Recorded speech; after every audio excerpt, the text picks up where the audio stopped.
Right రేపే జనగర్జన జగిత్యాల వేదికగా రణగర్జన నిరంకుశ కాంగ్రెస్ పాలనపై కత్తిదూసేందుకు పోరుగడ్డ పిడికిలు బిగిస్తోంది. గులాబీ పార్టీ బహిరంగ సభకు జగిత్యాల వివేకానంద స్టేడియంలో భారీ స్థాయిలో ఏర్పాట్లు జరుగుతున్నాయి. 1,00,000 మందికి పైగా జనం తరలివచ్చే ఈ బహిరంగ సభ ఆరెంజ్ మెయిట్స్ ను నియోజకవర్గ బీఆర్ఎస్ నాయకులు దగ్గరుండి చూసుకుంటున్నారు. ఎవరికి చిన్న ఇబ్బంది కూడా రాకుండా పగడ్బందీగా ఏర్పాట్లు సాగుతున్నాయి. రేపు జరిగే భారీ బహిరంగ సభకు గులాబీ దళపతి కేసీఆర్ హాజరవుతారు.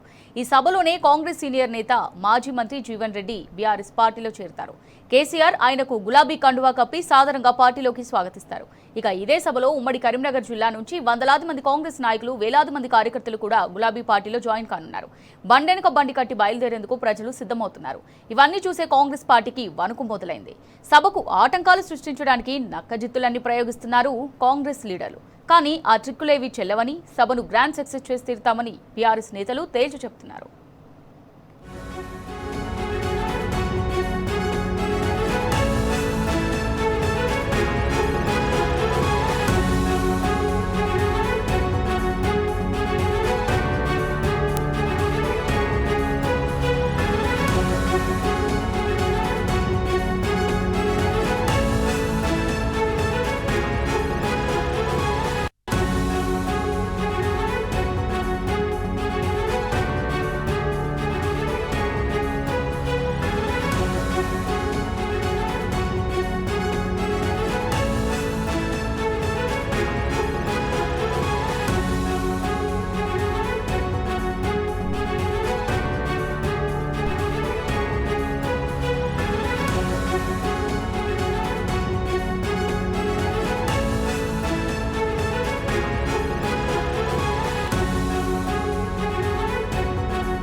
రైట్ దీనికి సంబంధించి మరిన్ని డీటెయిల్స్ జగిత్యాల నుంచి మరి రిపోర్టర్ లివిల్ అందిస్తారు లైవ్ ద్వారా.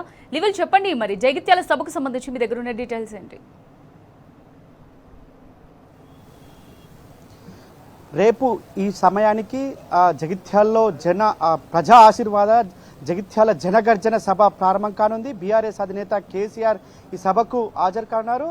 40 సంవత్సరాల సుదీర్ఘ రాజకీయ అనుభవం ఉన్న రాజకీయ కురవృద్ధుడు జీవన్ రెడ్డి కాంగ్రెస్ పార్టీని వీడారు. ఇటీవలే ఈ నేపథ్యంలో రేపు బీఆర్ఎస్ అధినేత కేసీఆర్ సమక్షంలో గులాబీ కండువా కప్పుకున్నారు. గులాబీ కండువా కప్పి పార్టీలోకి ఆహ్వానించనున్నారు. ఈ నేపథ్యంలో ఈ సభకు సంబంధించి పెద్ద ఎత్తున ఏర్పాట్లు కొనసాగుతున్నాయి. సభ మొత్తం దాదాపు 1,50,000 నుంచి 2 లక్షల పైచిలకు ప్రజలు హాజరయ్యే సభకు పెద్ద ఎత్తున ఏర్పాట్లన్నీ కూడా చేశారు.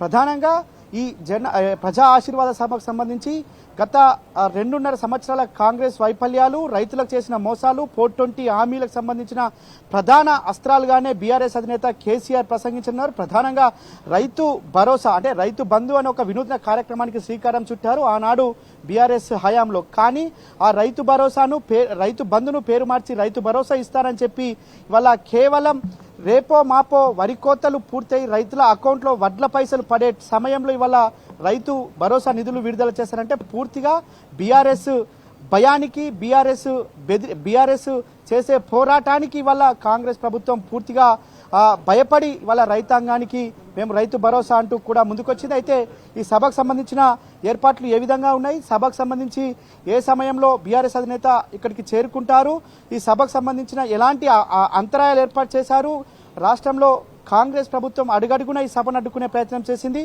అవన్నింటినీ పటాపంచలు చేస్తూ బీఆర్ఎస్ పార్టీ అగ్రనాయకత్వం అంతా కూడా ప్రధానంగా బీఆర్ఎస్ వర్కింగ్ ప్రెసిడెంట్ కేటీఆర్తో పాటు డిప్యూటీ ఫ్లోటర్ హరీష్ రావు స్వయంగా నిన్న వచ్చి పర్యవేక్షించి ఇక్కడ స్థానికంగా నేషనల్ హైవేకి సంబంధించిన ఒక అడ్డంకి సృష్టించిన ప్రయత్నం చేశారు. అవన్నిటిని పటాపంచలు చేసి ఇవాళ ఈ సభకు ఎలాంటి ఆటంకాలు లేకుండా చేశారు. ప్రజలు కూడా పెద్ద ఎత్తున తరలి రావడానికి సిద్ధంగా ఉన్నారు. ఈ నేపథ్యంలో మనతో మాట్లాడడానికి ఇక్కడ స్థానికంగా నిన్న మొన్నటి నుంచి సభ ఏర్పాట్లకు సంబంధించి చూస్తున్నారు. వీరన్నిటికి సంబంధించి అన్న చెప్పండి, సభ ఎప్పుడు ప్రారంభం కానుంది, ఎలాంటి ఏర్పాట్లు చేశారు? అద్భుతంగా సభ ఎట్లా ఉందని చెప్పడానికి అవసరం లేదు. బీఆర్ఎస్ పార్టీ, బీఆర్ఎస్ కేటీఆర్ గారు కానీ కేటీఆర్ గారు హరీష్ గారు ఆధ్వర్యంలో అద్భుతంగా సభ ముందుకు సాగబోతా ఉంది. 1,00,000కు పైగా జనాలు రాబోతున్నా ఉన్నారు. ఈ రోజు చూస్తూ ఉంటే గత 2.5 ఏళ్లుగా కాంగ్రెస్ పార్టీ చేసిన మోసాలను భరించలేక ప్రజలందరూ తిరుగుబాటు చేస్తూ కేసీఆర్ గారు రావాలి, మళ్ళీ కేసీఆర్ గారు ప్రభుత్వం వస్తేనే మళ్ళీ ఏమన్నా మంచి జరుగుతుంది, ఉపాధి దొరుకుతుంది, ఇచ్చిన హామీలన్నీ కూడా ప్రజలకు చేరబెడతాయి. గతంలో కేసీఆర్ గారు ఉన్నప్పుడు ఏ పథకమైనా కూడా సకాలంలో పొందేటి, ఎవరికైనా కూడా యూరియా బస్తాలు కానీ సకాలంలో నీళ్లు వచ్చేటివి, సకాలంలో ఏదైతే ఎరువులు వచ్చేటివి సకాలంలో మరి రైతు బంధు పేరిట పాపం రైతులు అప్పులు తీసుకొచ్చి మరి పంటలు వేస్తున్నారు, వచ్చిన పైసలు కూడా అప్పులు కట్టే పరిస్థితి వస్తుందని ఒక గొప్ప సంకల్పంతో రైతు బంధు తీసుకొస్తే ఈ కాంగ్రెస్ ప్రభుత్వం రైతు భరోసా ఇస్తాం, డబ్బులు ఇస్తాం, అది చేస్తాం, ఇది చేస్తామని లంగ దొంగ మాటలు మాట్లాడి ఈరోజు ప్రజల్ని మోసం చేసి గద్దెనెక్కి గద్దలాగా పీచుక తింటా ఉన్నారు.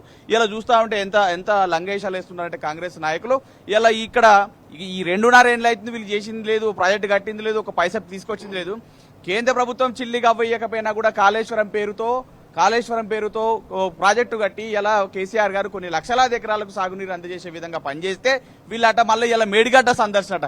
కేసీఆర్ గారికి పేరు వస్తుంది, ఇలా తెలంగాణ రాష్ట్ర ప్రజలందరూ కూడా తెలంగాణ జగిత్యాల వైపు చూస్తా ఉన్నారు. కేసీఆర్ గారు ఏం మాట్లాడబోతా ఉన్నారు, కేసీఆర్ గారు మేము ఒకసారి మోసపోయినాం, గోసపడ్డామని చెప్పి ప్రజలందరూ ఇక మేము మోసపోమయ్యా, మళ్ళీ మా కేసీఆర్ ఏం చెప్తాడు మేము వినాలి, కేసీఆర్ గారి బాటలో మేము నడవాలని చెప్పి తెలంగాణ రాష్ట్ర ప్రజలందరూ చూస్తూ ఉంటే దాన్ని డైవర్షన్ చేసే దిశగా రేవంత్ రెడ్డి గారు మేడిగడ్డ సందర్శన ఏం చేస్తారండి? మేడిగడ్డ సందర్శన చేసి ఎవరిని కూడా చేసేది లేదు, రూపాయి తెచ్చేలేదు, నిధులు తెచ్చలేదు, గుడి కట్టేలేదు, బడి కట్టేది చేసేది లేదు. ఇలా మాత్రం డైవర్షన్ పాలిటిక్స్ చేయడం మాత్రం పక్కా నేర్చుకున్నారు. గుళ్ళ మీద గోపురాల మీద ఒట్లేసిండు, ఆ గుళ్ళకు సంబంధించిన భూములు కూడా లాక్కునే ప్రయత్నం చేసిండు.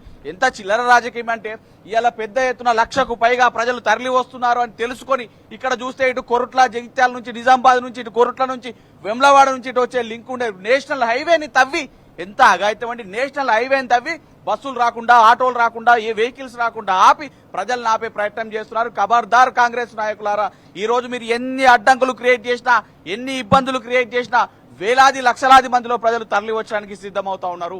మీరు ఎంతో మందిని ఆడబిడ్డలను మోసం చేశారు. యువకులను ఎంతో 2 లక్షల ఉద్యోగాలు ఇస్తాను, నిరుద్యోగ వృత్తి ఇస్తాను నిరుద్యోగులను మోసం చేశారు. 2,500 ఇస్తాను తులం బంగారం మోసం చేసిరు. ఇటు దివ్యాంగులకు పింఛన్లు పెంచారు, వృద్ధుల పింఛన్లు పెంచుతారని మోసం చేశారు.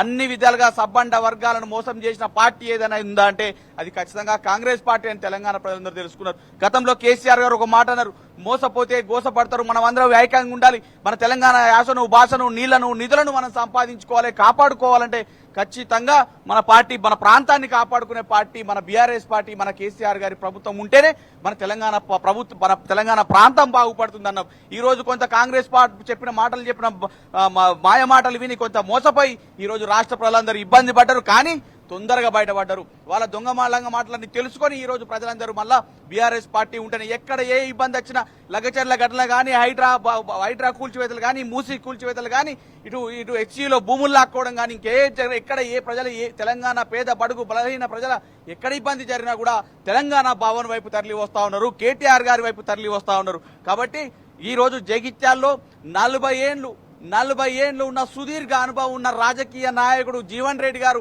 ఈ రోజు బీఆర్ఎస్ పార్టీలో చేరుతున్నట్టు అది దేనికి సంకేతం అండి? కేవలం వచ్చేది బీఆర్ఎస్ పార్టీ, మళ్ళీ కేవలం వచ్చేది కేసీఆర్ గారు వస్తేనే ఈ రోజు రాష్ట్రం బాగుపడుతుంది, జగిత్యాల బాగుపడుతున్న ఉద్దేశంతో ప్రజలందరూ కూడా సభకు తరలి వస్తా ఉన్నారు. ఓకే, ఇవాళ మీరు చెప్పండి, ప్రధానంగా సభకు సంబంధించి ఎలాంటి ఏర్పాటు చేశారు? సభ ఇవాళ కరీంనగర్ అంటే ఒక ఎమోషన్ ఎట్లుంది? ఒకటే చూడండి బ్రదర్, ఇలా సభ జరుగుతుందంటే కేసీఆర్ గారు సంవత్సరం అయింది బయటికి రాక, ఈ సంవత్సరం తర్వాత రేపు రాబోతుండు మన గౌరవనీయ కేసీఆర్ గారు. సభలో ఏమి మాట్లాడతారు, కేసీఆర్ ఏమి చెప్తారనేది ఆలోచనలో ప్రజలు వేచి చూస్తున్నారు. ఎందుకంటే జీవన్ రెడ్డి గారు 40 సంవత్సరాల చరిత్ర ఉన్న నాయకుడు, ఒక గొప్ప నాయకుడు. అటువంటి వ్యక్తి ఈ రోజు గవర్నమెంట్ ఉన్న దాంట్లో పోయి కలుస్తారు, ప్రజలు ఏదైనా పనులు చేసుకుంటారు, పైసలు సంపాదించుకునే ఆశతోటి పోతారు. అటువంటి వ్యక్తి ఆ కాంగ్రెస్ ను వెనుదండి ఇలా కేసీఆర్ ఒక దేవుడు, నాకు దేవుడే పంపించిన వరం అని కేసీఆర్ దగ్గర పోయి కలవడం జరిగింది ఎర్రవెల్లిలో. ఆయన గురించి ఇలా జీవన్ రెడ్డి గురించి పెద్ద ఎత్తున సభ జరుగుతుంది. జగిత్యాలలో బ్రహ్మాండంగా జరుగుతుంది. 2 లక్షల మందితో మొత్తం జగిత్యాల గడగడగడలాడించి గులాబీ దండు మొత్తం, రోడ్లు మొత్తం, గలీ మొత్తం, ఇళ్లలో మొత్తం సంతోషంగా ఉన్నారు ప్రజలందరూ. ఓకే, ఇవాళ ఏదేమైనప్పటికీ జగిత్యాల ప్రజా ఆశీర్వాద సభకు సంబంధించి అన్ని ఏర్పాట్లు పూర్తయిపోయినాయి. రేపు ఈ సభా ప్రాంగణానికి దాదాపు 5:30 గంటల సమయంలో బీఆర్ఎస్ అధినేత కేసీఆర్ అన్నారు. మొత్తానికి ఏర్పాట్లన్నీ కూడా పూర్తయిపోయినాయి. అమూల్య, రైట్, థ్యాంక్ యూ లివిల్.